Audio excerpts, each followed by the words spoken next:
아침에 새벽에 4시 40분에 일어나서 집사람하고 열심히 준비해가지고 집사람은 우리 사직동교회로 가고 저는 부산역으로 나와가지고 부산역에서 차 대놓고 집사람이 준 떡 하나 먹고 커피 한 잔 마시고 그러고 타고 올라왔습니다. 근데 제 마음속에 떨림이 있었습니다. 선사교회가 정말 제가 지난번에 작년에 왔을 때 1년 만에 뵙는데 참 아름다운 교회를 다시 만나는 그런 어떤 기쁨, 또 기대감, 또 우리 약간 무뚝뚝해 보이지만 속이 가슴이 뜨거운 남자 박국배 목사님을 만나고 또 그 섬세함으로 또 이렇게 섬기 우리 사모님도 만나고 우리 찬양대 정말 기대했습니다. 근데 제 기대보다 훨씬 더 마스크를 벗어서 그런지 근데요 많은 사람 필요 없는 것 같아. 이게 딱 이렇게 이 정도만 해도 충분한데 너무나 감동적인데 여러분 어떠신지 모르겠습니다. 오늘 참 정말 제 마음속에 참 많은 좀 기쁨이 있습니다. 저 사진은 괜찮아 보이는데 실물이 좀 별로지요. 감사합니다. 또 우리 TFT에서 정말 많이 애써주시고 수고해주시고 그래서 이 한 해 동안 하나님께서 우리 선한 사람들의 이 행복 콘서트가 계속해서 계속될 것입니다. 이것이 올해로 끝나는 것이 아니라 주님 오시는 그날까지 우리 선사교회가 이곳에서 정말 이 진정한 행복을 나누는, 그래서 오늘 저는 이렇게 이 일들을 시작하면서 저는 오늘 여러분과 함께 행복에 관한 이야기를 나누어 보려고 합니다. 세상을 살아가는 모든 사람들의 마음속에 공동된 소망, 바람, 기대, 꿈, 그런 게 때문에 그게 무엇일까요? 그것은 잘 살고 싶다, 멋지게 살고 싶다, 성공하고 싶다. 그래서 세상의 모든 사람이 부러워하는 내 인생에 정말 의미가 있는 그런 행복한 인생을 살고 싶다. 여러분 누구도 불행하게 살고 싶은 사람은 없습니다. 이 자리는 우리 모두의 마음속에, 우리 삶 속에 정말 행복한 인생을 살고 싶다. 그래서 사람들은 생각합니다. 그럼 어떻게 하면 내가 행복할까? 돈을 많이 가지면, 출세하면, 빌딩을 사면, 뭐 이런 여러 가지들 나를 행복으로 성공으로 이끌어줄 것들을 계획하고 설계하고 준비하고 해서 거기를 향해 최선을 다해 달려갑니다. 여러분 우리가 자라던 어린 시절은 우리나라는 참 가난했습니다. 마음껏 배불리 먹을 수 없었던 그런 시절이었습니다. 근데 여러분 제가 자라던 어린 시절에 새벽에 눈을 뜨면 우리나라가 원래 음악을 좋아하는 나라인데 눈을 딱 뜨면 온 동네에 가득히 하루 종일 울려 퍼지는 노래가 제 기억 속에 남은 강렬한 노래 두 곡이 있었습니다. 첫 곡은 새마을 노래였습니다. 새벽종이 울렸네, 새아침이 밝았네. 그리고 또 하나, 하루 종일 온 동네를 다니면서 청소차가 다니면서 틀어주는 노래가 있었습니다. 그 노래가 잘 살아보세, 잘 살아보세, 우리도 한번 잘 살아보세.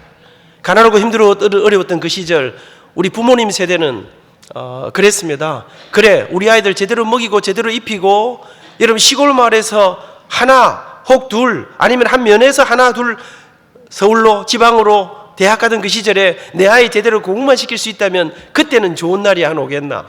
여러분 그러면서 그 멋지고 아름다운 그 좋은 날을 꿈꾸면서 그 행복한 길을 향해 내가 아이들 제대로 먹이기만 하면, 제대로 입히기만 하면, 여러분 그래서 그분들이 열심히 노래 불렀습니다. 열심히 일했습니다. 모든 걸 다 바쳐서 거기에 전념했습니다. 여러분 저는 어떤 노래를 부르느냐가 굉장히 중요하다고 생각합니다. 잘 살아보세를 그렇게 온 국민이 외쳤더니 우리나라가 정말 잘 사는 나라가 되었습니다. 제가 다녀보니까 세계에서 제일 잘 사는 나라, 제일 잘 입는 나라, 제일 잘 먹는 나라, 제일 편리한 나라, 제일 빠른 나라, 뭐든지 척척척척 다 되는 나라, 그런 나라가 대한민국입니다. 여러분 우리나라 같은 나라가 없습니다. 그런데 여러분 모든 게 다, 여러분 우리 부모님들은 그래 생각했습니다. 이제 마음껏 먹고 마음껏 입히고 제대로 공부하고 그러면 그때는 좋은 날이 안 오겠나. 그래서 그 날이 왔습니다. 여러분 정말 모든 것이 풍족에 넘칩니다. 우리나라가 OECD 국가 안에서 대학 진학률 랭킹 1위를 달리고 있습니다. 여러분 이제는 대학 못 갈 사람이 없습니다. 마음만 있으면, 포기하지 않으면 이제는 대학이 신입생이 더 오히려 모자라가 못 실어 다니는 판이니까.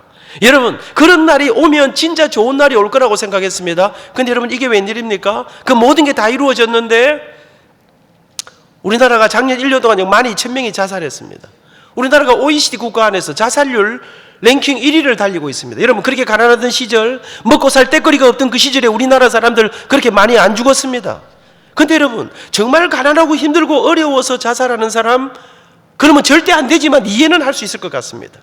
정신질환이나 우울증 때문에 자살하는 거 너무나 안타깝지만 뭐 그 이해는 될 것 같습니다. 그런데 그런 사람들 말고 말입니다. 모두가 부러워하는 사람들이, 너무나 높은 자리에 있는 사람들이, 재벌들이, 너무나 많은 인기를 받는 사람들이 우리 모두가 거기를 향해 달려가는데 저기만 가면 행복이 찾아오지 않겠나 생각하고 달려가는데 그런 사람들이 어느 날 죽어버립니다.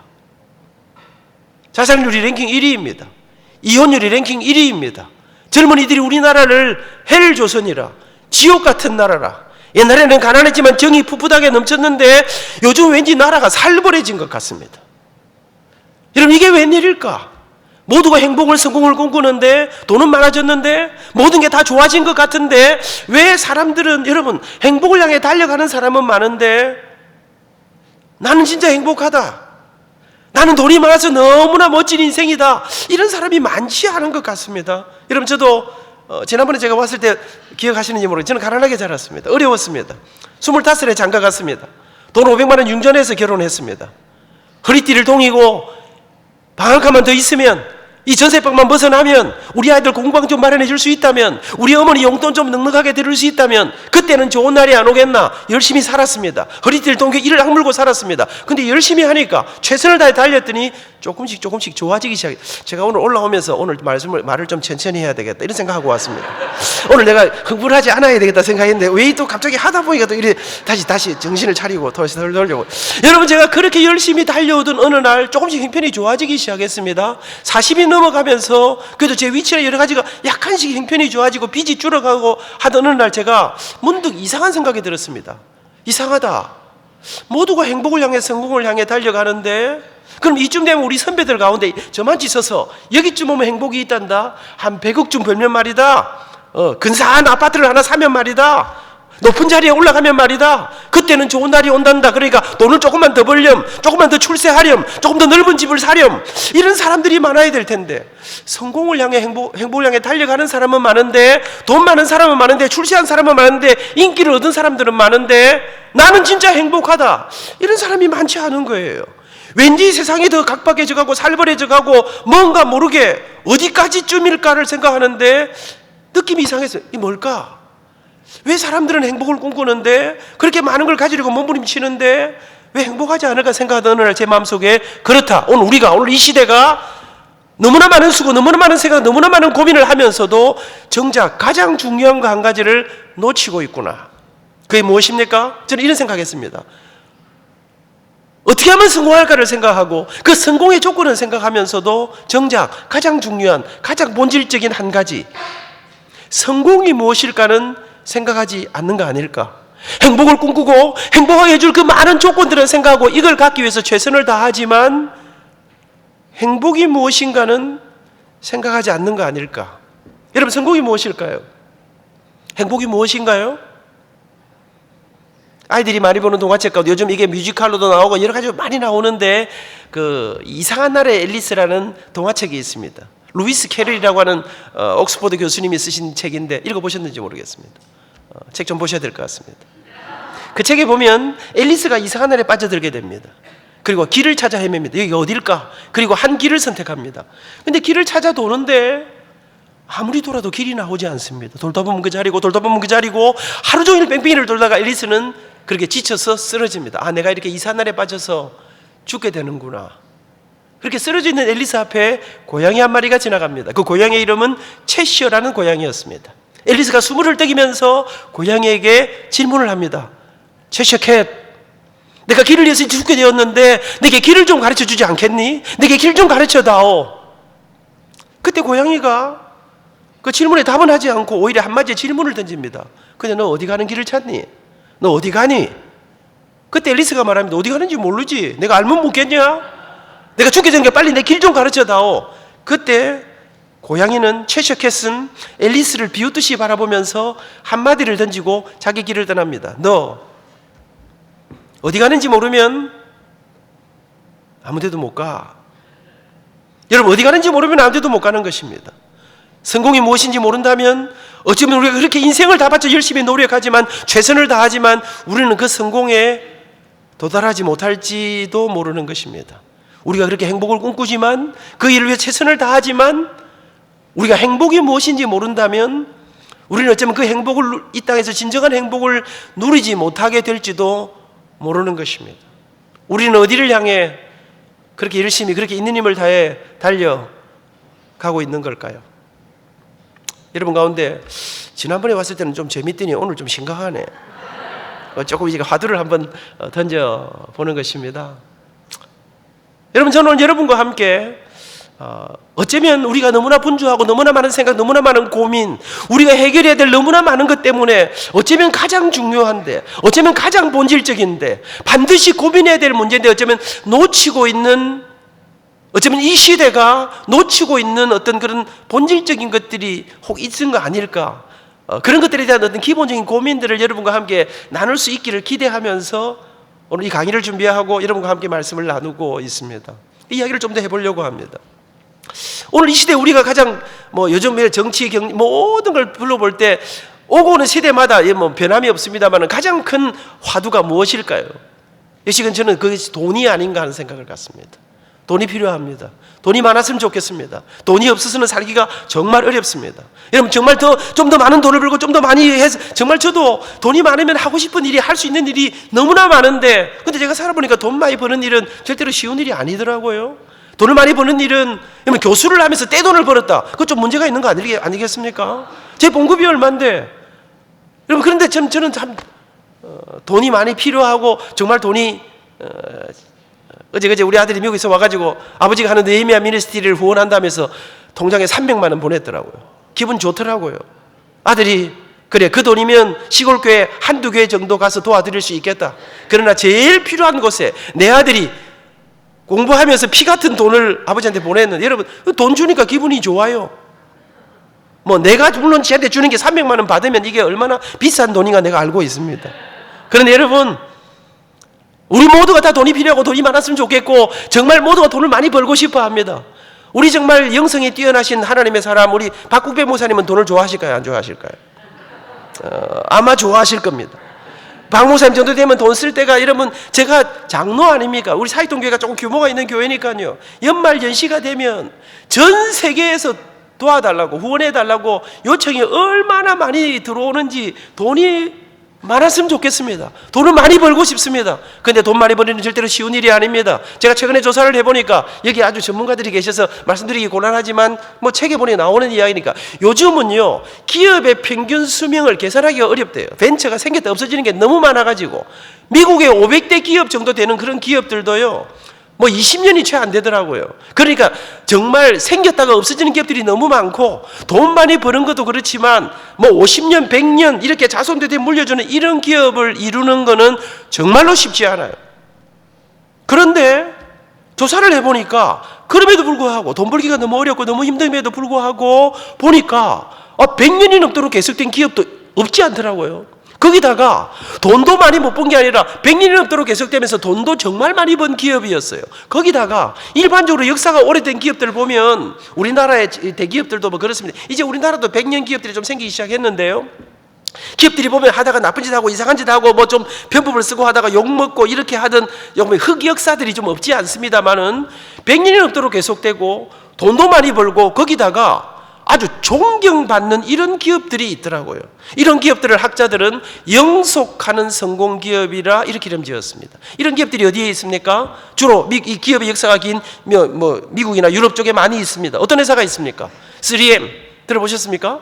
예, 알면 안다, 모르면 모른다 사인을 좀 보내주셔야 가만히 앉아서 하시면 안 되고, 여러분 제가 좀 가보니까요, 뭐랄까, 반응을 잘하는 교회가 좋은 교회, 그런 교회가 하여튼 분위기가, 그러니까 인상 팍 쓰고 무슨 생각하는지, 하여튼 그러면 안 됩니다. 여러분이, 박 목사님은 좀 심각하게 이야기하려도 우리는 아주 밝게, 이렇게 하셔야 됩니다. 여러분, 이런 기업이 3M, 존슨앤존슨, 월트 디즈니, 이런 각 분야별로 이런 영속하는 성공기업들이 있더라고요. 학자들이 이상한 거예요.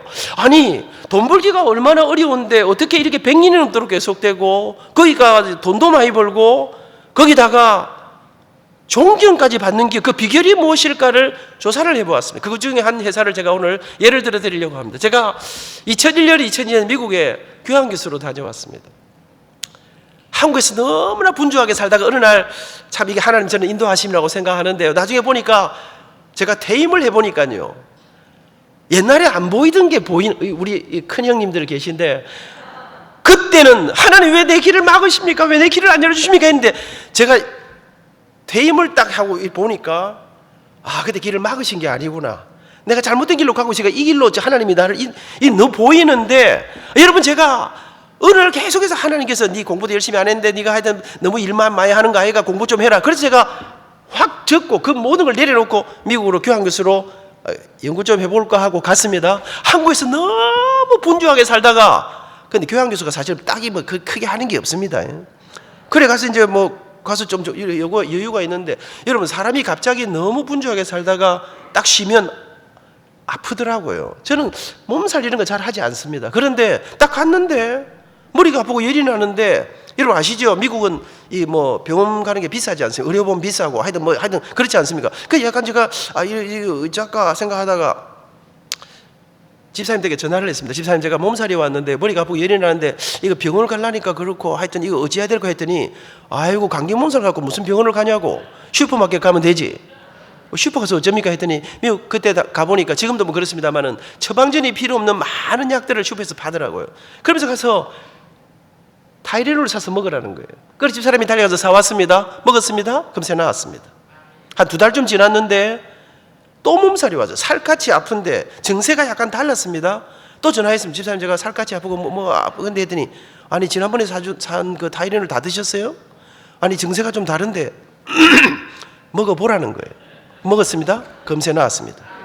제가 2년을 살았는데, 2년을 미국에 살아보니까 이 미국 사람들은 이 수술하는 거 말고는 웬만하면 다 타이레놀 먹고 해결하는 느낌이 들 정도로 이 약을 많이 먹더라고요. 그런데 여러분, 제가 너무 놀랐습니다. 이 타이레놀이, 그리고 세월이 지나서 한국에 왔는데 종로 사가에 있는 백주년 기념관에서 강의를 하고, 강원도 설악산 밑에서 이랜드가 직원들 연수를 하는데 제가 강의를 맡았습니다. 그래서 제가 그날 차를 가지고 왔습니다. 근데 종로 사가에 있는 백주년 기념관에서 강의를 마치고 나왔는데 컨디션이 안 좋았습니다. 운전을 하고 강원도를 가야 되는데 몸이 안 좋아서, 이게 진통제를 하나 먹어야 되겠는데 생각하는데 주변에 약국도 안 보이고 차는 막 종로가 밀려가지 않습니까? 근데 가다가 25시 편의점이 있더라고요. 제가 생각도 못하고 개보릴이나 아니 있겠나 생각하고 내려서 턱 들어가니까 우리나라 건 아무것도 없고 딱 한 종류, 타이레놀이 우리나라 있더라고요. 그러니까 그 시절에 해열 진통제 분야에서 타이레놀이, 참고로 저하고 타이레놀하고는 전혀 관계가 없다는 사실을 말씀드립니다. 여러분, 그 점유율이 한 30% 정도 되는 거예요. 안 놀라시는데 놀라야 되는 이야기입니다. 무슨 말입니까? 이 존슨앤존슨이라는 회사에 타이레놀이라는 제품이 돈을 어마어마하게 벌어주고 있었습니다. 그런데 문제가 생겼습니다. 1982년 어느 날 미국 시카고 지역의 한 슈퍼마켓에서 어떤 사람이 타이레놀 약병 안에다가 시아나산이라고 하는 독곡물을 집어넣었습니다. 우리나라 말로 하면 청산가리 같은 것입니다. 이 약을 먹고 8명이 죽었습니다. 안 놀라시죠? 우리나라는 나라는 작아도 간이 큰 거 아니겠습니까? 한 800명쯤 죽어야 조금 죽었다 이러니까 이 불감증 같은 그런데 여러분, 제가 미국이나 일본 같은 선진국에 가보니까, 그러니까 우리보다 훨씬 규정들이 엄격하지 않습니까? 여러분, 미국에서 약을 먹고 사람이 8명이 죽었습니다. 나라가 뒤집어졌습니다. 이 어마어마한 사태 앞에 이 존슨앤존슨의 최고 경영진들이, 회장님, 사장님, 상무, 전무가 비상회의를 소집했습니다. 이 문제를 어떻게 해결할까? 밤새도록 회의를 해야 될 것 같은데 서서 회의를 하고 5분 만에 회의가 끝이 났습니다. 그리고 2가지 결정을 했습니다. 지금까지 우리가 만들어서 판매하기 위해서 미국 50개 주 전역에 배포해놓은 모든 타이레놀을 다 수거해서 땅속에 폐기 처분한다. 그렇게 하는데 당시의 돈으로 약 1억 달러의 돈이, 지금 돈으로 환산하면 한국 돈으로 1조가 넘는 돈입니다. 안 놀라시죠? 우리가 돈은 없어도 간은 큰 거 아니겠습니까? 여러분, 이거와 함께 또 한 가지는, 이 회장님이 미국의 주요 언론사들을 다 불러 모아놓고 이 사실을 대대적으로 알리기 시작했습니다. 우리 회사에 이런 사고가 났습니다. 8사람의 안타까운 희생자가 났습니다. 우리는 더 이상의 희생자를 막기 위해서 지금 모든 약들을 폐기 처분하고 있습니다. 아직 폐기되지 않은 약들을 다루실 때 유의하시기 바랍니다. 이 소식이 방송을 타고 미국 전역으로 퍼졌습니다. 그러자 심각한 문제가 일어났습니다. 주가가 폭락하기 시작했습니다. 타이레놀뿐 아니라 그 어떤 약들도 아무도 손을 대지 않습니다. 그러니까 약이 안 팔리니까 현금이 돌지 않습니다. 유동성에 문제가 생기기 시작했습니다. 그리고는 여러분, 주주들이 데모를 하고 들고 일어났습니다. 아니, 이 회장, 사장, 이 리더십들이 정신 나간 사람들 아니야. 도대체 미국이 얼마나 넓은 땅인데 시카고 시골 마을에서 사고가 났는데, 시카고는 우리 성상철 감독님께서 사시던 곳입니다. 주름 잡던 곳입니다. 여러분, 아니 그런데 그러면 시카고 것만 버리든지 일리노이 주 것만 버리면 되지. 비행기 타고 몇 시간을 날아가야 되는 캘리포니아를 버리고 하와이를 버린다. 이게 도대체 미국이 얼마나 넓으냐? 아직 안 가보신 분 계십니까? 시카고에 가면 미시간 호수라는 호수가 있습니다. 이 호수가 얼마나 크냐? 흔히 사람들이 농담하기를 대한민국 땅을 딱 들고 이 호수에다가 퐁당퐁당 돌을 던져라면 들어갔다 나왔다 들어갔다 나왔다 한다는 거 아니겠어요? 제가 인터넷 두드려 보니까 그 정도는 아니지만 어마어마해. 미시간 호수 전체가 우리 남한 땅에, 대한민국 땅의 80% 정도 되니까 미국은 가도 끝이 없지 않습니까? 여러분, 주주들이 데모를 하고 들고 일어났습니다. 직원들이 회장님, 사장님에게 항명을 하고, 아니 회사를 말아먹을 작정이, 회사가 지금 휘청거리고 무너지는데 어떻게 이걸 다 버리면 말도 안 되지, 이런 정책을. 그런데 여러분, 이상합니다. 존슨 앤 존슨이 곧 망한다, 곧 무너진다, 직원들이, 주주들이 난리가 나고 회사가 휘청거리는데 이 회장님, 사장님, 상무, 전무는 이 정책을 포기하지 않는 것입니다. 밀고 가는 것입니다. 왜 이럴까? 회사 말아먹을 작정인가? 아무 대책 없는가? 될 대로 되라 막간한 것인가? 거기에는 중요한 이유가 하나 있었습니다. 이 존슨 앤 존슨이라는 회사에는 100년 전 이 회사의 창업주로부터 오늘에 이르기까지 이 회사를 이끌어왔던 리더십들에게 우리 회사가 이 땅에 존재하면서 사업을 하고 기업 활동을 하면서 다른 건 다 놓쳐도, 때로는 손해를 보고 여러 가지 있어도 다른 건 다 놓쳐도 절대로 포기하면 안 되는 거, 우리가 목숨을 걸고 지켜야 될 우리가 생각하는 가치 중에 가장 소중한 가치 중의 가치, 최고의 가치인 핵심 가치라고 하는 것을, CORE, Core Value라는 것을 이 기업이 가지고 있었습니다. 이 존슨 앤 존슨이 가졌던 핵심 가치의 일본에는 이런 말이 있었습니다. 존슨 앤 존슨의 최고의 가치는 돈이다, 성공이다, 이런 말이 들어있지 않고, 거기 놀랍게도 존슨 앤 존슨의 최고의 가치는 고객의 생명, 고객의 건강, 사람들을 향한 섬김과 나눔이다. 그런데 여러분, 더 놀라운 일은 세계에서 가장 오래되고 가장 돈을 많이 벌고 가장 존경받는 영속하는 성공 기업들을 다 조사해 보니까 이 기업들이 예외 없이 핵심 가치라는 것을 가지고 있었습니다. 그런데 너무나 놀라운 것은, 여러분, 돈을 벌기 위해서 세워진 기업들이 가진 핵심가, 이 영속하는 성공기업들이 가진 핵심 가치의 1번에는 예외 없이 돈이나 성공이 아니라 거기에는 사람이, 생명이, 섬김이, 나눔이 거기에 들어 있었습니다. 학자들이, 신학자들이 아닙니다. 경제학자들이 이 기업들에게 이름을, 별명을 하나 지어주었습니다. 뭐라고요? 비전 기업이라. 무슨 말입니까? 돈을 벌기 위해서 세워진 기업인데 돈을 따라, 돈이 궁극적인 목표가 아니라 꿈을 따라간, 성공을 따라간 것이 아니라 그보다 더 큰 가치를 가진 비전을 따라간 기업이라는 것입니다. 그러면 존슨 앤 존슨이 어떻게 되었습니까? 풍전등화의 위기 속에 회사가 휘청거리고 정말 말할 수 없는 어려움이 막 밀려오던 어느 날, 이 사건이 일어났던 시카고 시골 마을에서부터 이상한 운동이 일어나기 시작했습니다. 존슨 앤 존슨을 살려야 한다. 기업의 운명보다 고객의 생명과 안위를 더 우선시하는, 더 소중히 여기는 이런 기업을 살려야 한다는 운동이 영혼의 불길처럼 일어나기 시작했습니다. 그리고 여러분, 오늘 이 이야기는 제가 연구한 건 아닙니다.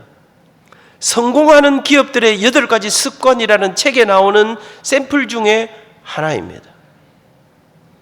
존슨 앤 존슨은 이전보다 더 큰 신뢰를 받으면서 다시 일어났습니다. 그 책에 보니까 이런 사건이 일어나자 많은 기업들이, 아 그래, 핵심 가치 같은 걸 하나 만들어 세워놓으면 이런 일이 일어난단 말이지.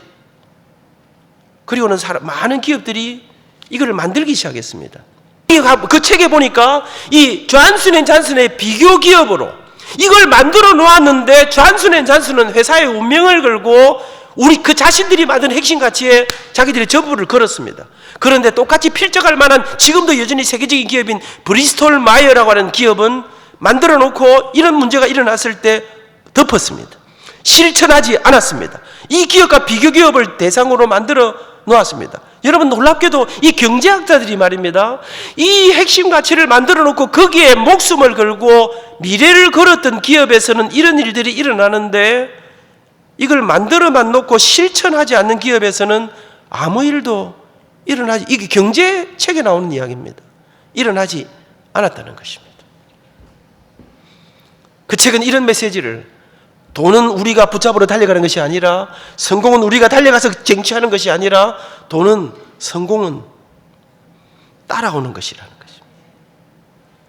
사랑하는 여러분, 사업을 하고 돈을 벌면서 이들이 이런 길을 걸어갔습니다. 이런 경영기법을, 돈보다 더 중요한 걸 향해 달려가는, 의미를 따라 달려가는, 존재, 생존만을 위해서 살아가는 것이 아니라, 존재 이유를, 빵을 하나 굽는데도 젊은 학생들, 청년들, 할머니, 할아버지는 이제 사신 대로 사시면 안 되겠습니까? 젊은 여러분, 여러분들이 이 만만치 않은 세상 가운데서 모두가 길이 없다고 생각하는데, 여러분, 빵을 하나 굽는데 돈 때문에 빵을, 여러분, 이게 생존이라고 하는, 먹고 살아야 된다고 하는 게 얼마나 중요한 일입니까? 그 자체로 너무나 소중한 일입니다. 그럼에도 불구하고 이것을 통해서 구현하고 생존과 존재 이유를 가운데 무엇으로 몸부림칠 것인가? 여러분, 이런 경영 기법을 돈을 따라, 성공을 따라 한 것이 아니라 꿈을 따라 더 큰 비전과 가치를 향해 달려갔는데, 그곳에 참 놀랍게도 의미 있는 부요, 이런 것들을 이루었던 이런 경영 기법을 어떤 학자가, 어떤 경영인이 이것을 발견해내고 만들어냈습니까? 여러분, 이런 경영 기법은 학자들이 만들어낸 게 아닙니다. 기업가들이 만들어낸 게 아닙니다. 그것은 2000년 전 예수님께서 직접 우리에게 전수해 주신 경영 기법이었습니다. 2000년 전 예수님이 이 땅에 계실 때 길거리를 지나가시는데 한 율법학자가 예수님에게 질문했습니다. 예수님, 질문이 있습니다. 말해보라. 이 성경에는 많은 율법이 있는데요, 이 율법 가운데, 성경에는 613가지의 율법이 있습니다. 지난주 조선일보에 보니까 그게 났더라고요. 유대교 이런 율법에 대한 게 났더라고요. 여러분, 그런데 613가지가 있습니다. 365가지는 이것은 절대로 하면 안 된다. 나머지 248가지는 반드시 지키라. 여러분, 이런 613가지의 율법이 있습니다. 그런데 율법학자가 예수님에게 질문했습니다. 예수님, 이 많은 율법 가운데요, 다른 거 다 놓쳐도, 다른 거 다 잃어버려도, 다른 거 다 포기해도 우리가 절대로 포기하면 안 되는 딱 한 가지 율법이 있다면 그게 무엇일까요? 질문했습니다. 오늘 이 자리에 그 많은 설명을 할 시간은 없습니다. 여러분이 대충 다 아시는 대로 율법학자는 몰라서 질문한 것이 아닙니다. 율법학자는 예수님이 마음에 안 들었습니다. 어느 날 예수님이 나타나시더니 자기들은 짐승처럼 여기고 상종도 하지 않는 이방인을 예수님이 상대하셨습니다. 안식일 날 병자를 고치셨습니다. 수많은 사람들이 예수님을 따랐습니다. 그들은 감히 상대도 안 하는 그런 사람들의 친구로 예수님이 다가가셨습니다. 그들이 입을 쑥 말도 못하게 닫아버린 그 예수님 앞에 대들고 싶었습니다. 예수님에게 창피를 주고 싶었습니다. 많은 사람들 앞에서 예수님을 따라하는 사람들에게서 이거를 방해하고 싶었습니다. 그리고 율법학자가 예수님에게 절대로 대답 못하시기라 하면서 회심의 미소를 지으면서 예수님에게 질문을 던졌습니다. 이 순간 예수님이 그를 쳐다봤습니다. 쳐다봤단 말이 성경에는 없습니다만 쳐다 안 봤겠습니까? 이놈의 자석, 공부 못하는 것들이 꼭 이상한 질문들을 하지. 여러분, 저는 이 순간, 이 율법학자의 질문과 예수님의 답변 사이 이 짧은 순간, 우리 예수님이 어떤 생각을 하셨을까? 율법학자가 누굽니까? 성경 박사 아닙니까? 율법학자 누굽니까?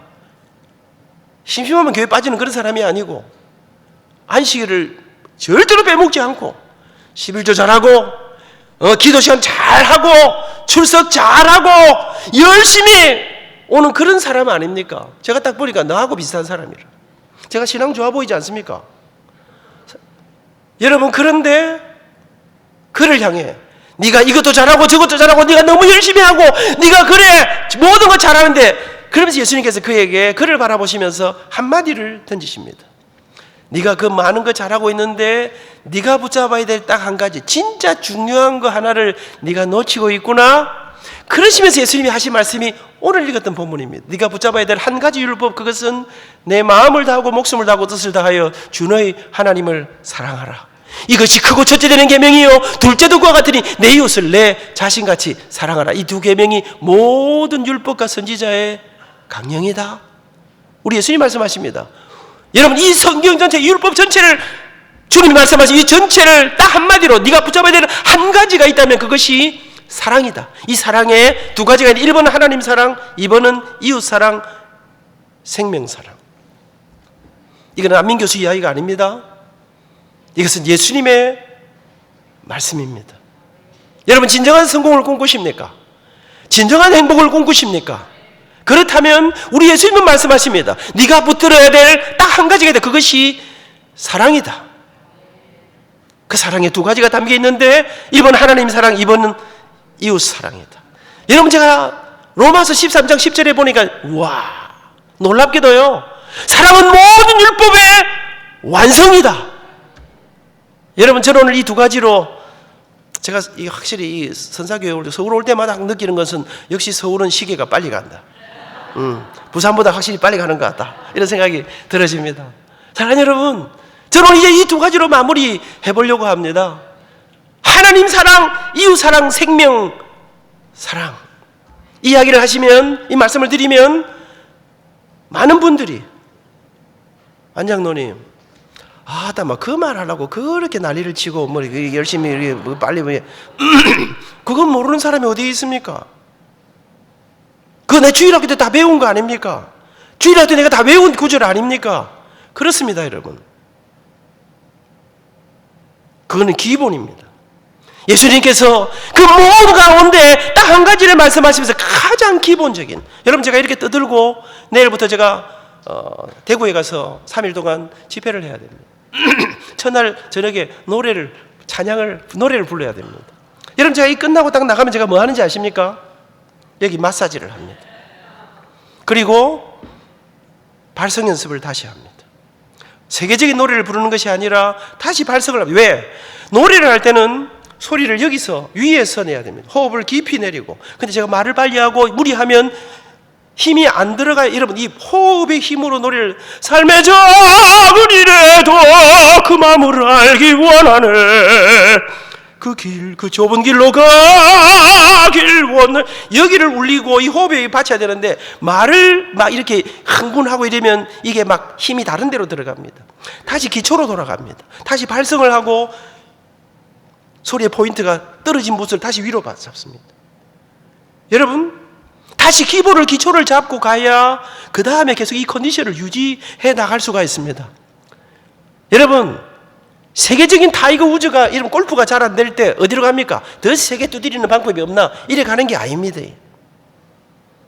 내 몸 중에 어디가 자세가, 다시 기초로 코치한테 돌아가서 기본을, 이러니까 제가 골프를 상당히 잘 치는 것 같이 보이지만 저는 골프를 못 칩니다.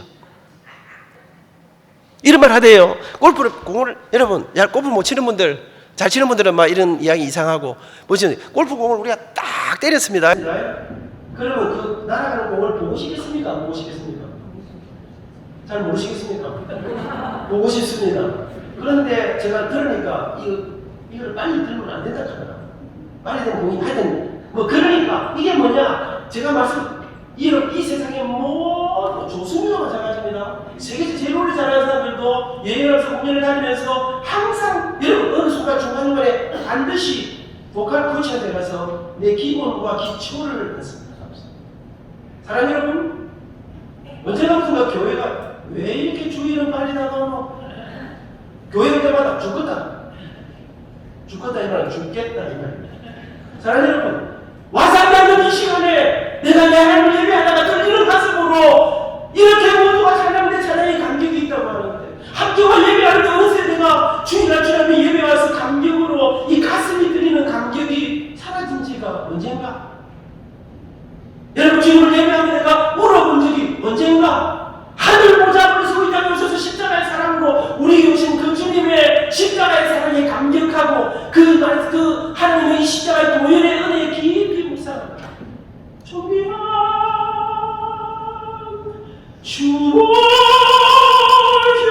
주보혈이 내 영을 새롭게 하시네. 존귀한 주보혈이 내 삶을 새롭게 하네. 보혈을 지나 하나님 품으로 보혈을 지나 아버지 품으로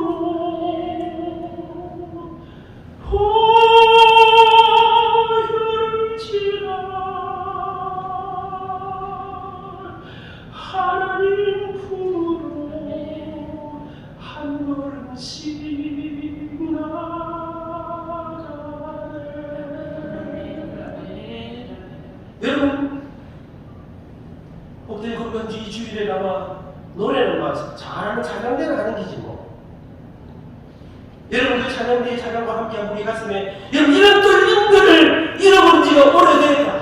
그럼 우리는 다시 그 기본 주일학교에 배웠던 그 말씀으로 다시 기초로 전 돌아가야 한다고 믿습니다.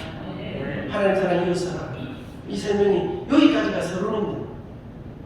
이제부터가 본론인데 저 이제 15분 안에 끝내야 되는데 이걸로 충분하지 않습니까? 제가 오늘 사실 이 찬양을 안 하려고 원래 제가 한 강의 여러 가지 강의 중에는 찬양이 많은 강의가 있고 찬양이 없는 강의가 있는데 사실 제가 찬양을 오늘 안 할 거라 생각했는데 들어오기 전에 목사님께서 혹시 또 교수님이 뭐 한두 곡 할지도 모르겠고 뭐 이런 말씀 하시길래 아니 우리가 또 해서 찬양을 하지 이런 가지가 갑자기 가슴 속에 오는 저 찬양대가 우리 장로님이 그 지휘자 뭐 일 보면서요 제가 보니까 유명한 오늘 아침에 제가 올라오면서 제가 이제 기차 안에서는 이 목을 풀 수가 없으니까 제가 좋은 찬양을 들으면서 왔습니다. 유라원 선생님이 찬양하는 그 유라원 코랄의 합창을 찬양을 보고 오는데 세계적인 지휘자들은요 지휘를 거의 안 하더라고요. 슬슬슬슬 지휘는 그냥 성성질 쌤 오늘 우리 감독님도 보니까 지휘를 슬슬슬슬 저는 또 굉장히 열심히 합니다. 신선한 사람이 막 이래 그 지휘는 슬슬한데 대원들이 얼마나 열정으로 하는지 이런 찬양을 듣고 가슴이 안 뛴다. 이건 큰일입니다. 사랑하는 여러분, 하나님 사랑, 생명 사랑 1번 우리가 진정한 행복, 진정한 여러분 인생에 정말 의미 있는 인생을 꿈꾼다면 우리 예수님이 네가 붙잡을 딱 한 가지가 이것이다. 1번 하나님 사랑.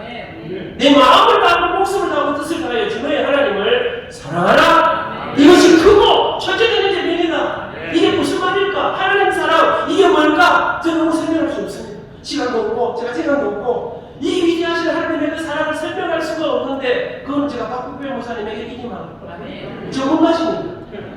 목사님께서 앞으로 계속해서 설명해 주실 것입니다. 여러분 그런데 제가 보니까 하나님 사랑이 뭘까를 좀 생각합니다. 하나님 사랑의 1번은 하나님을 하나님으로 인정하고 그 하나님을 믿고 여러분 창세기 1장 태초에 하나님이 천지를 창조하시니라. 그 하나님이 우리를 지으셨고 그 하나님이 우리를 부르셨고 요즘 제 가슴속에 꽂혀있는 게 뭡니까? 하나님이 나를 부르셨다. 그 하나님이 나를 이끌어 주셨다. 여기까지 오게 하셨다. 그 하나님이 받을 수 없는 넘치는 은혜를 우리에게 부어주시고 더하여 주셨다. 사랑하는 여러분 그 하나님을 하나님으로 인정하고 그 하나님이 여러분 저는 아무리 생각해도 창조 말고는 여기 유명한 과학자 계십니까? 우주가 어떻게 생겼느냐? 어느 날 뭐가 잠깐 방 빅뱅 꽉 터졌는데 갑자기 뭐 여기 생기고 이랬다. 뭐 원숭이가 앞으로 돌고 뒤로 돌고 이래서 하다가 어느 날 사람이 됐다. 조심하시기 바랍니다. 돌다가 돌아가는 수가 있습니다. 사랑하는 여러분 저는 아무리 생각해도 이런 여러분 테이블 하나 강대상 하나 만드는 것도 너무나 섬세한 사람의 손길이 가야 하는데 이렇게 놀랍고 오묘하고 이런 이 세상을 여러분 설명할 창조가 아니면 설명할 길이 없는 그 하나님을 창조주로 그 하나님이 나의 하나님으로 그 하나님이 내 인생의 생사황 여러분 저는 올해 65살입니다. 제가 오늘 의상에 신경 썼습니다. 좀 더 젊어 보는 여러분 앞에 여러분 저는 제 마음속에 누가 저한테 그러더라고요. 흰 넥타이보다 이거 입으니까 약간 더 힘이 있어 보인다 하더라고요. 이 넥타이 색깔 누가 한마디 해주는 게 너무 중요합니다. 그런지 안 그런지 나 잘 모릅니다. 그래 봤자지 뭐 이렇게 해봤자. 그런데 제가 여전히 젊은 사람, 여전히 역동적으로 뜨거운 가슴으로, 여러분 저는 선사교회를 생각만 해도 아름다운 예배당, 여러분 이 예배당에 가득 차 그 주님을 예배하는 사람들로 가득 찬 그날을 저는 꿈꾸고, 여러분 주님 옛적 같게 하옵소서. 여러분 근데 그 놀라운 역사 앞에 우리 주님께서는 한 사람을 통해, 가슴 떨린 한 사람을 통해, 여러분 제가 느헤미야 미니스트리 대표입니다. 여러분 느헤미야 미니스트리 하면서 하나님 저게 부흥의 은혜를 허락하여 지난 1년 동안 3월부터 12월 지나까지 71번을 한국에서, 미국에서, 싱가포르에서 하나님이 얼마나 놀라운 역사를 이루시는지, 한 사람이 그곳에 삶을 들이면 그 일들을 이루게 하는 분이 살아계신 하나님이시다. 이 하나님이 살아계신 우리와 함께 하시는, 여러분 하나님을 하나님으로 인정하고 그 하나님 앞에 내 삶을 맡겨드리고, 하나님 사랑이 무엇인가? 그 하나님을 온전히, 여러분 사람은 원래 하나님을 예배하고 하나님을 찬양하고 하나님을 섬기도록 지음을 받았습니다. 그런데 우리가 죄가, 사탄이 우리의 노래를, 우리의 예배를, 우리의 찬송을 앗아갔습니다. 그리고 주님을 다시 만나 잃었던 예배를, 여러분 하나님 사랑의 가장 큰 징표 중에 하나가 진정으로 그 하나님을 예배하는 것입니다. 예배에 목숨을 거시는 것입니다. 여러분 또 하나, 하나님을 정말 사랑하는 사람들이 나타나는 징표 중에 하나가 주님의 교회를 뜨겁게 온 삶을 다해 사랑하는 것입니다. 사랑하는 여러분, 교회가 무엇입니까? 교회는 이 건물이 아닙니다. 선사교회는 예배당이 세련되었습니다. 저희는 딱 의자에 앉아 있습니다. 파이프 올겐도 있습니다. 찬양대도 사람은 매치 안 돼도 엄청 찬양대가 잘합니다. 여러 가지 정말. 근데 여러분 이 아름다고 멋진 여기에 뭐 농장도 있습니다. 근데 여러분 교회는 이 건물이 아닙니다. 빌딩이 아닙니다. 교회는 예수 그리스도의 피로 값주고 사신 생명 공동체입니다. 우리 하나님을 사랑하는 가장 큰 징표가 무엇인가? 진정으로 그 하나님을 하나님으로 인정하며 우리가 주님을 예배한다는 말이 무엇입니까? 하나님의 왕 되심을, 그리스도의 주 되심을 고백하는 것이 예배입니다. 여러분 그 예배에 전심을 다하고 이곳에서 여러분 이 땅을 살면서 영원한 천국 하늘을, 신비를 가슴에 안고 그 하나님을 나의 주님으로 인정하고 그 하는 것이 하나님을 사랑하는 것이다. 여기까지 하고 나머지는 박 목사님에게 이름합니다.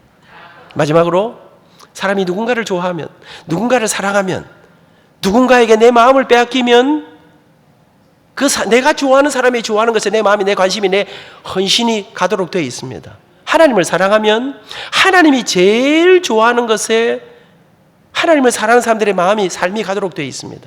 저는 생선회를 좋아합니다. 오늘 점심에 달라는 건 아닙니다. 부산서 먹겠습니다. 그런데 여러분 제가 제 아내하고 식당 갈 때, 제 아내하고 식사를 하러 갈 때는 저는 절대 횟집에 가지 않습니다. 왜? 제 아내는 생선 알러지가 있습니다. 몇 가지 먹는 것도 있습니다. 몇 가지를 제외하면 대부분은 먹으면 몸에서 뭐가 납니다. 우리 모교회 목사님이, 우리 지금 원로 목사님이 저한테 그러더라고요. 정보사 믿음으로 감사함으로 먹으면 다 영양이 되는 기지 그랬더니 옆에 있는 우리 의사 장로님께서 목사님 그러다가 죽습니다. 이게 이제 하면 이게 막 바깥에도 뭐가 나지만은 갖다 가면 이 후두가 이게 불어가지고 숨을 못 쉬는 경우가 있다 하더라고요. 못 먹습니다. 신랑이라는 게 니는 먹든지 말든지 나는 일편단심 회다. 니는 맛집게 다시나 먹고 취하라. 그게 인간이라 할 수 있겠습니까? 여러분 저는 식당 갈 때 제 아내가 좋아하는 어떤 거를 제 아내가 좋아하는지, 양이 많지 않으면서도 제 아내가 좋아하는 스타일이 있습니다. 아내가 좋아하는 곳으로 갑니다. 여러분 저는 새벽기도 갔다 오면 제가 언제나 하는 일이 있습니다. 커피를 갑니다. 제 아내는 커피를 좋아합니다. 여러분 저는 그런데 제가 프랑스 파리에 갔을 때 잊지 못합니다. 프랑스 음식이 맛있습니다. 프랑스 음식이요, 프랑스 음식 문화가 세계 문화유산에 등재가 됐습니다. 근데 몇 가지 문제가 있어. 비싸. 그리고 식당을 늦게 열어요. 8시나 돼야 문을 열어요. 만찬을 하려고 하면 8시나 8시 반쯤 들어가지요. 그러면 배도 고프고 이래 있는데 8시 넘었으니까 한참 있어. 이제 한 20분, 30분 기다리면 요만한 거 이제 에피타이저 하나 줍니다. 그럼 급하니까 홀라당 먹지 않습니까? 배고프니까. 근데 그거 먹고 나면 또 한 20분 있다가 또 뭐 하나, 무슨 말입니까? 빨리빨리 먹지 마라 이 말입니다. 뭐 음미를 하면서 먹으라 이 말입니다. 밥 다 먹고 나면 10시 반입니다. 여러분, 저는 8시, 7시 반쯤 넘어가면 커피를 잘 안 마십니다. 밤 10시 반에 저는 카페 한 잔 시킵니다. 왜? 나는 잘 안 마시지만 제 아내는 커피를 좋아합니다. 새벽에도 갔다 오면 커피를 시작해서 낮에 한 잔, 오후에 한 잔, 자기 전에 한 잔 마시고 푹 자야 되겠다, 이라는 사람이 제 아내입니다. 내가 그대를 위해서 날밤을 새주리라. 누군가를 사랑하면 사랑하는 사람을 위해서 내 습관을, 내 기호를, 내 모든 것을 바꾸고 사랑하는 사람이 좋아하는 것에 모든 걸 바치도록 되어 있습니다. 하나님을 사랑하면, 하나님의 은혜를 경험하면, 그 주님이 주신 십자가의 사랑을 체험하고 나면 하나님이 제일 좋아하는 것에 우리의 마음이 가도록 되어 있습니다. 그럼 하나님이 제일 좋아하는 게 뭘까? 여러분, 이 성경 전체를 딱 한 구절에 요약하라. 성경 전체 한 구절에 요약하면 뭘까요? 신약 9절, 요한복음. 저 사람은 왜 자꾸만 질문 같은 걸 하고 저러지? 그냥 지가 알아서 하면 될 건데 뭐 굳이 답변을 요구하는 건 아닙니다. 요한복음 3장 16절이 성경 전체 요절이라 말씀할 수 있습니다. 하나님이 세상을 이처럼 사랑하사 독생자를 주셨으니 이는 저를 믿는 자마다 멸망치 않고 영생을 얻게 하려 하심이니라. 하나님이 세상을 이처럼 사랑하사, 제가 목포에 갔더니 목포 사람들은 이렇게 읽습니다. 하나님이 세상을 허벌나게 사랑하사. 뭐 찡하지, 여러분 자기 동네 말로 읽어야 돼. 영어도 못한지 한번 영어 설교 들으면 가슴이 몽롱하지 않겠습니까? 그 성상철 교수님이 뭐 시카고 살면서 얼마나 힘들었겠습니까? 영어를 잘하시지만은, 여러분, 그런데 우리 부산에서는 하나님의 세상을 억수로 사랑하사, 이 말씀을 이 안민에게 적용하면 하나님이 안민이를 죽기까지 사랑하사, 생명으로 사랑하사.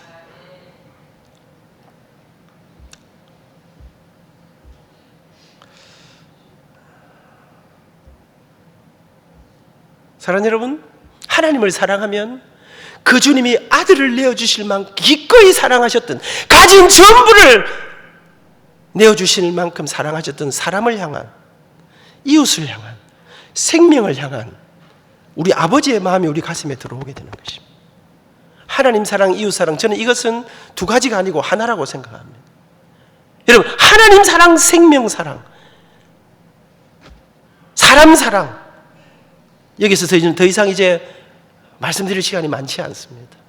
여러분, 저는 적어도 제가 다 예수를 믿는 사람으로서 무엇을 하든지 이것이 하나님이 기뻐하시는 일인가, 이것이 사람을 살리는, 여러분, 저는 살아오면서 제 가슴 속에, 여러분, 젊은 여러분이 삶을 살면서 여러분이 점점 자라가면서 여러분이 중요한 사람이 되는 것은 점점 어려운 결정을 해야 되는 사람으로, 그것이 좀 많아지면 여러분이 점점 더 중요한 사람이 되는 것입니다.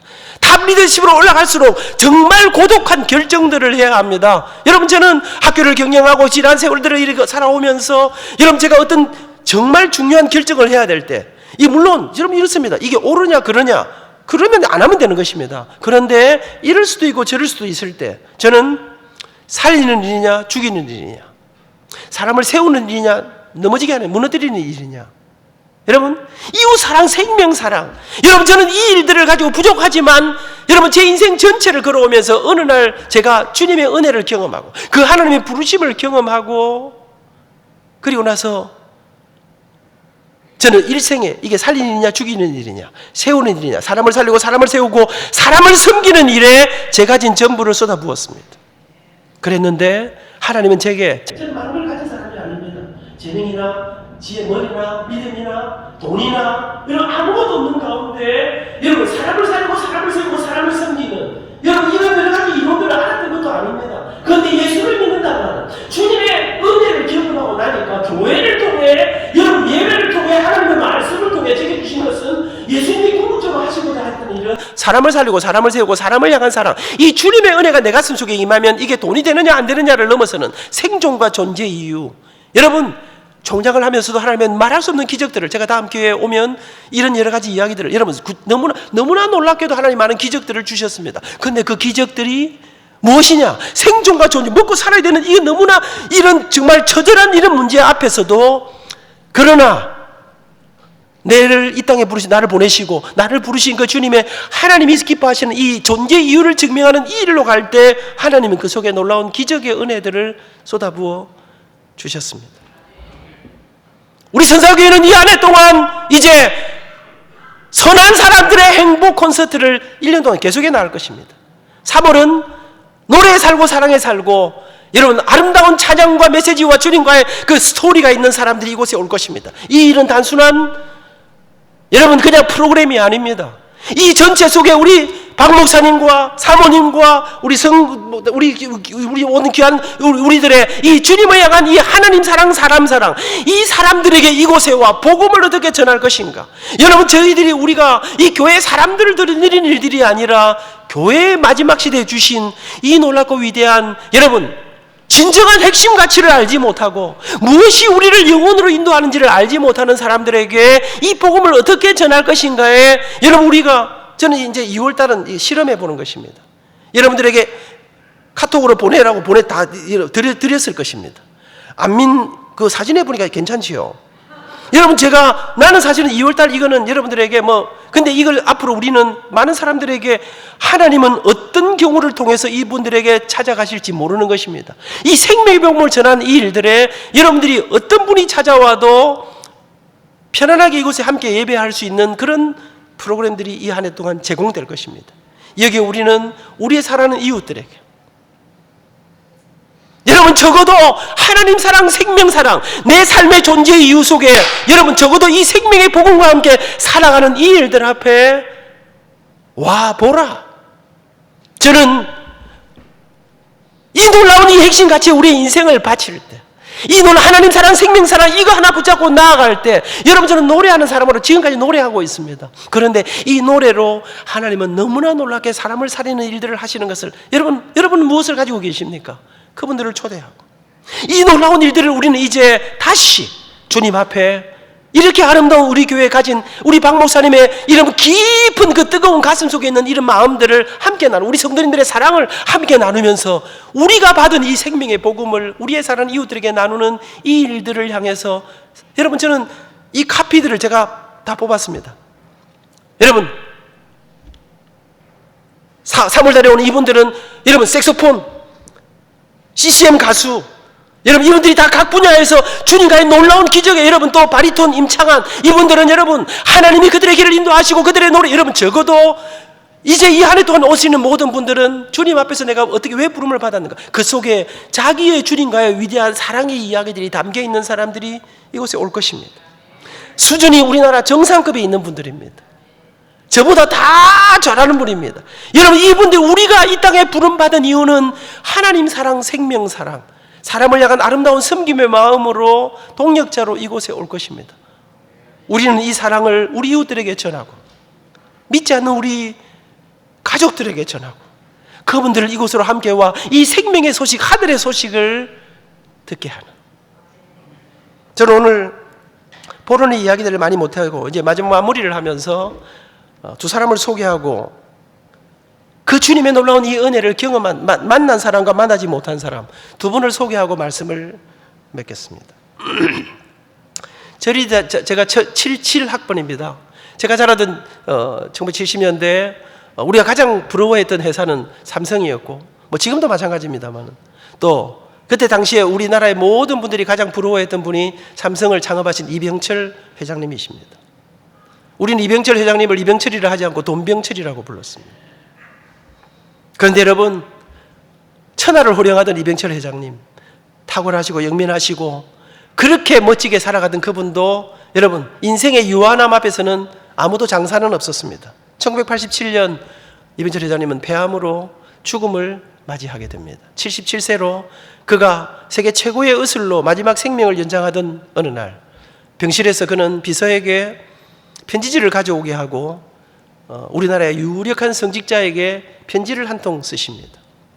그 안에 이병철 회장님은 24가지의 질문을 담아 편지를 쓰셨습니다. 그가 했던 그 질문 가운데 몇 가지를 여러분에게 여러분 한평생 천하를 호령하던 그가 셀 수 없는 돈을 가졌던 그가 상상할 수 없는 우리나라 최고의 성공을 이루었던 그가 인생 마지막에 죽음을 앞에 놓고 했던 질문이 어떤 것이었던가를 여러분에게 소개합니다. 그가 한 질문 24가지 가운데 몇 가지가 이런 질문이 있었습니다. 하나님의 존재를, 그가 창조주라는 것을 어떻게 증명할 수 있습니까? 예수는 우리 죄를 위해 죽었다는데 우리의 죄란 무엇인가? 종교란 무엇인가? 왜 인간에게 필요한가? 영혼이란 무엇인가? 기독교를, 예수를 믿지 않고는 천국에 갈 수 없는가? 인간이 죽으면 천국이나 지옥에 간다고 하는 것을 어떻게 믿을 수 있는가? 여러분, 저는 그 다음 질문이 제 가슴을 아프게 했습니다. 우리나라의 최고의 부자가 그 인생의 마지막에 하는 질문입니다. 성경에 부자가 천국에 가는 것을 약대가 바늘구멍에 들어가는 것에 비유했는데 부자는 악인이란 말인가? 지구에 종말은 오는가? 성경은 어떻게 만들어졌는가? 그것이 하나님의 말씀이라는 것을 어떻게 증명할 수 있는가? 이런 질문을 비롯한 24가지의 질문을 우리나라의 유력한 성직자에게 보냈습니다. 저는 그가 썼던 그 필체를 사본이지만 보았는데 필체가 얼마나 우리 이 회장님의 필체가 유려하신지. 근데 안타깝게도 2달 후 우리 이병철 회장님은 이 질문에 답을 받지 못하고 그는 77세를 일기로 세상을 떠나시게 됩니다. 또 한 분을 소개합니다. 작년 2월 우리 시대의 지성이라고 하는 이어령 선생님께서 세상을 88세를 일기로 세상을 떠나셨습니다. 그가 소천하신 그 다음 날 TVN이라고 하는 방송사에서는 2019년 이어령 선생님은 암을 선고받습니다. 그날 이후 그는 인생의 마지막을 준비하기 시작했습니다. 그리고 그가 그 지나간 인생과 앞으로의 삶, 그는 그 삶의 모든 것들을 담아서 내가 없는 세상이라고 하는 방송을 하기 시작했습니다. 책도 쓰고 그러면서 그는 인생의 마지막을 정리하면서 그는 그곳에서 여러분 저는 이제 가슴을 뛰게 하는 그는 이렇게 말했습니다. 내가 가진 모든 것이 선물이었다. 내 것이라고 생각했던 책도 지성도 명예도 그리고 하나밖에 없는 생명도 그것이 선물인 것을 깨닫게 되었다. 그는 따님을 통해서 예수님을 만나게 됩니다. 그렇게 거부하던 그가 그 예수님을 만난 다음 내 인생에 가진 모든 것이 선물이었다. 그리고 그는 지성과 지식의 모든 걸 다 바치던 그가 지성에서 영성으로라고 하는 영혼을 향한 아름다운 여행을 떠나면서 수많은 사람들에게 여러분 이 모든 것이 하늘로부터 임한 위대한 하나님의 선물이었음을 고백하면서 그는 마지막을 떠나면서 영혼을 향한 삶을 향해 나아가면서 너무나 놀라고 가슴 벅찬 수많은 희망과 생명의 이야기들을 죽음 다음에 영혼을 향한 삶이 어떤 것인가를 후손들에게 남기고 그 아름다운 것들을 여러분 약 3년 가까운 2년여 몇 개월 동안에 그 놀라운 수많은 이야기들을 후손들에게 이 위대한 신앙을 개성하고 그 속에 아름답고 위대한 하늘을 향한 영성을 담아 선물을 남기고 그는 세상을 떠나 영원한 삶을 향해 나아가셨습니다.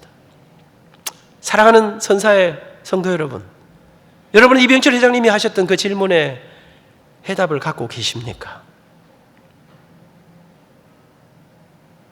우리들의 주변 가운데 우리 사랑하는 가족들 가운데 우리 이웃 가운데 이 질문에 해답을 받지 못한 수많은 사람들에게 그것을 붙잡지 못하고 그 진정한 행복을 찾아가 달려가는 수많은 사람들에게 이 해답을 우리 교회가 그 질문에 제가 보니까요 박 목사님이 아주 느긋한 것 같은데 굉장히 성질이 급하시더라고요.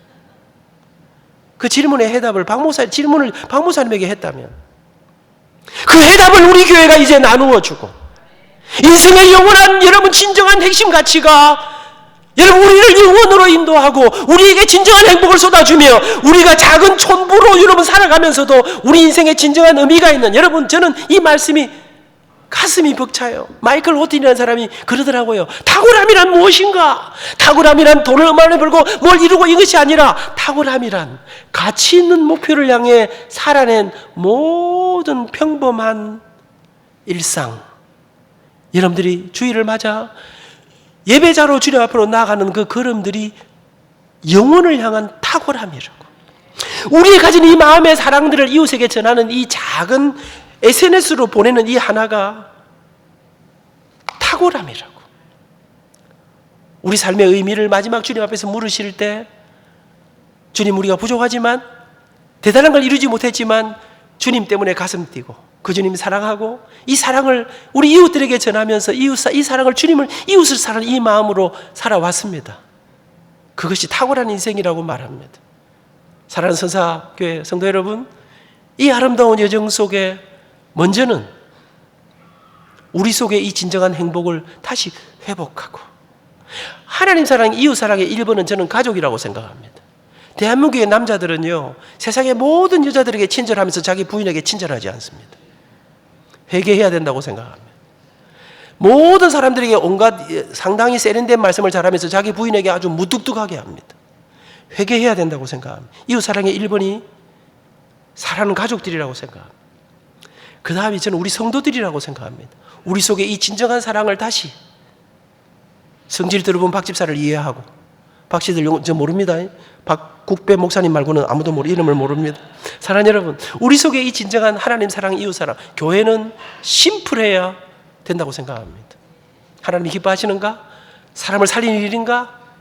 그리고 이 사랑을 전하고 3월 19일 날 노래에 살고 사랑에 살고 새봄 콘서트에 저는 이 자리에 가득 차면 좋겠습니다. 그날 저는 안 오려고 생각하고 있습니다. 원래 오려고 생각했는데 다른 데서 제가 집회가 약속돼 있어서 그날은 안 올 거예요. 제가 영상으로 다 볼 것입니다.